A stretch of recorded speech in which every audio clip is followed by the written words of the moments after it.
Hello दोस्तों, नमस्कार। आज हम लोग डेली टॉप 20 का दूसरा वीडियो देखने जा रहे हैं। कल हम लोग टॉप 20 का पहला वीडियो देखे थे। चलिए स्टार्ट करते हैं। देखिए, क्वेश्चन नंबर एक में क्या है। मुग़ल सम्राट द्वारा नियुक्त बंगाल का अंतिम गवर्नर था। मुग़ल सम्राट द्वारा नियुक्त बंगाल का अंतिम गवर्नर था। कौन था अंतिम गवर्नर? इसका आंसर क्या हो जाएगा? आंसर इसका हो जाएगा बी हो जाएगा। बी हो जाएगा। मुग़ल शासक फर्रुखसियर द्वारा 1717 में मुर्शीद कुली खां को बंगाल का गवर्नर नियुक्त किया गया था। उसके बाद आगे देखिए, क्वेश्चन नंबर दो देखिए। निम्नलिखित में कौन एक सुमेलित है? तो पहला देखिए, प्रथम आंग्ल मैसूर युद्ध, हैदर अली पराजित हुआ, ये गलत है। द्वितीय आंग्ल मैसूर युद्ध, हैदर अली ने अंग्रेज़ को पराजित किया, ये भी गलत है। 3 में देखिए, सी में, तृतीय आंग्ल मैसूर युद्ध, टीपू सुल्तान युद्ध जीता और अपना भूभाग अंग्रेज़ को नहीं दिया, ये भी गलत है। चौथा देखिए, डी, चतुर्थ आंग्ल मैसूर युद्ध में क्या हुआ? टीपू सुल्तान युद्ध के मध्य मारा गया। हाँ, ये सही है। 2 का डी सही है। अब देखिए, प्रथम आंग्ल मैसूर युद्ध 1767 से 69 के बीच चला था। और यह युद्ध 1769 में मद्रास के संधि के तहत समाप्त हुआ था। उसके बाद द्वितीय आंग्ल मैसूर युद्ध 1780 से 84 के बीच चला था। यह मैसूर के संधि के तहत समाप्त हुआ था। यह युद्ध 1784 में मैसूर के संधि के तहत समाप्त हुआ था। इसमें हैदर अली की मृत्यु हो जाती है। इसमें हैदर अली पराजित हो जाते हैं। उसके बाद ऑप्शन 3 देखिए, तृतीय आंग्ल मैसूर युद्ध 1790 से 92 तक चलता है। 1790 से 92 तक चलता है, अंग्रेज़ और टीपू सुल्तान के बीच। इसमें श्रीरंगपट्टनम संधि के तहत यह युद्ध समाप्त होता है। तृतीय आंग्ल मैसूर युद्ध, श्रीरंगपट्टनम की संधि के तहत यह युद्ध समाप्त होता है। उसके बाद चतुर्थ आंग्ल मैसूर युद्ध, इसमें टीपू सुल्तान की मृत्यु हो जाता है। चतुर्थ आंग्ल मैसूर युद्ध में। और चतुर्थ आंग्ल मैसूर युद्ध 1799 में चलता है, 1799 में होता है। उसके बाद आगे देखिए, क्वेश्चन नंबर 3 में क्या है। भारतीय स्वतंत्रता के लिए फांसी पर चढ़ने वाले प्रथम रिकॉर्डेड मुस्लिम कौन थे? तो 3 का आंसर क्या हो जाएगा? 3 का आंसर अशफाक उल्ला खां हो जाएगा, सी हो जाएगा। 3 का आंसर सी हो जाएगा, अशफाक उल्ला खां हो जाएगा। उसके बाद 4 नंबर देखिए, प्रसिद्ध पुस्तक फाउंडेशन ऑफ इंडियन कल्चर के लेखक कौन है? तो इसका 4 का आंसर क्या होगा? 4 का आंसर बी हो जाएगा, श्री अरविंद हो जाएगा। उसके बाद क्वेश्चन नंबर 5 देखिए। क्वेश्चन नंबर 5 में देखिए क्या है। निम्नलिखित में कौन सा एक कथन अटाकामा के बारे में सही नहीं है? अटाकामा मरुस्थल के बारे में बताना है, कौन सा कथन सही नहीं है, यानी गलत को छांटना है। देखिए, तो ये में क्या है, वह दक्षिण अमेरिका में एक मरुस्थल है। हाँ, ये क्या है? सही है, एक सही है। 2 में वह संसार का सबसे शुष्क मरुस्थल है, ये भी सही है। उसके बाद देखिए, वह दक्षिण चिली में अवस्थित है, ये गलत है। ये क्या है? ये गलत है, इसी को चुनना था।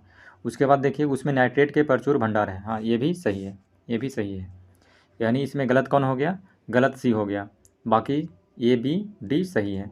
उसके बाद देखिए, 6 नंबर देखिए, टार्नेडो बहुत प्रबल उष्णकटिबंधीय चक्रवात है जो उठते हैं।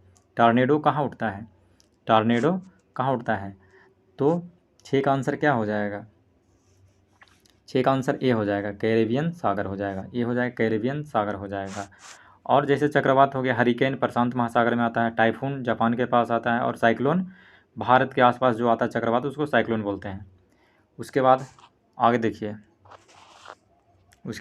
देखिए, क्वेश्चन नंबर 7। क्वेश्चन नंबर 7 में देखिए, निम्नलिखित में कौन सुमेलित नहीं है? निम्नलिखित में कौन सुमेलित नहीं है? तो देखिए इसमें ये सुमेलित नहीं है, ये सुमेलित नहीं है।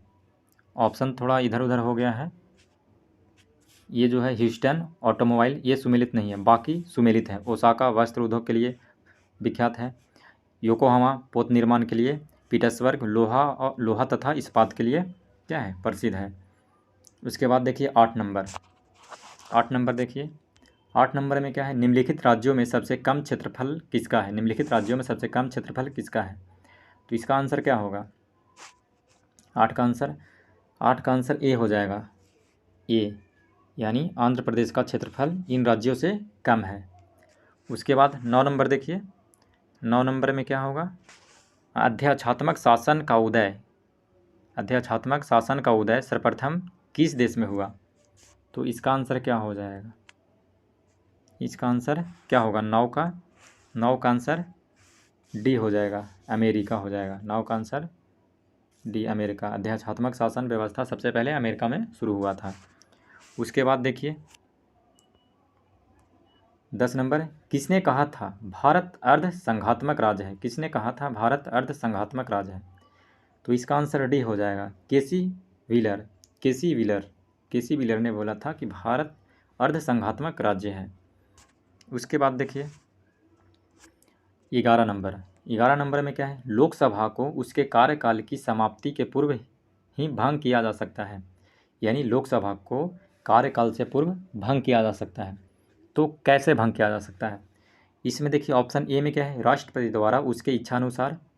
क्या ये होगा? ये गलत है, इससे नहीं होगा, ये नहीं होगा।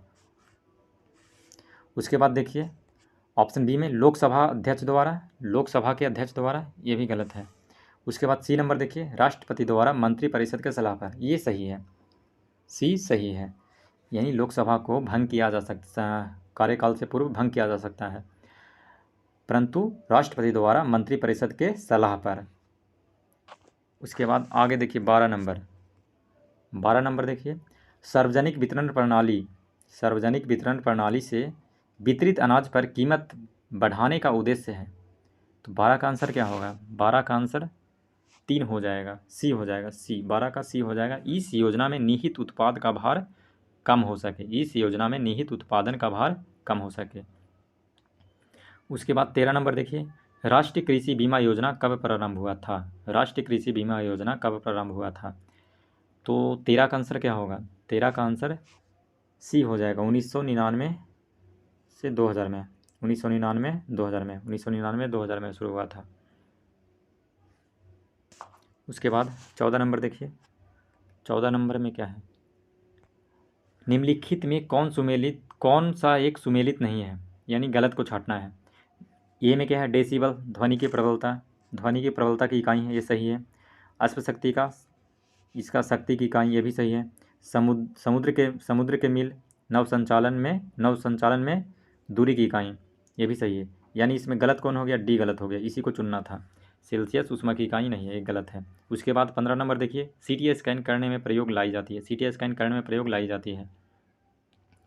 तो 15 का आंसर क्या हो जाएगा? 15 का डी हो जाएगा, एक्सरे। उसके बाद देखिए, उसके बाद 16 नंबर, भारत की पहली स्वदेशी एंटी रेडिएशन मिसाइल का नाम क्या है? भारत की पहली स्वदेशी एंटी रेडिएशन मिसाइल का नाम क्या है? तो इस मिसाइल का नाम रुद्रम है। क्या है? रुद्रम है। क्या नाम है? रुद्रम है। उसके बाद आगे देखिए,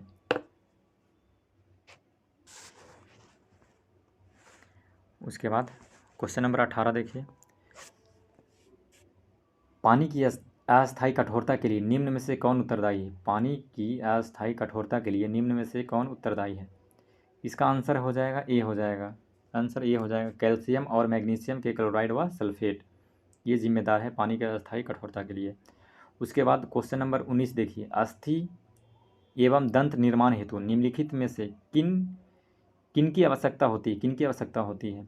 तो 19 का आंसर क्या होगा? 19 का आंसर डी हो जाएगा, कैल्शियम और फास्फोरस हो जाएगा, कैल्शियम और फास्फोरस हो जाएगा।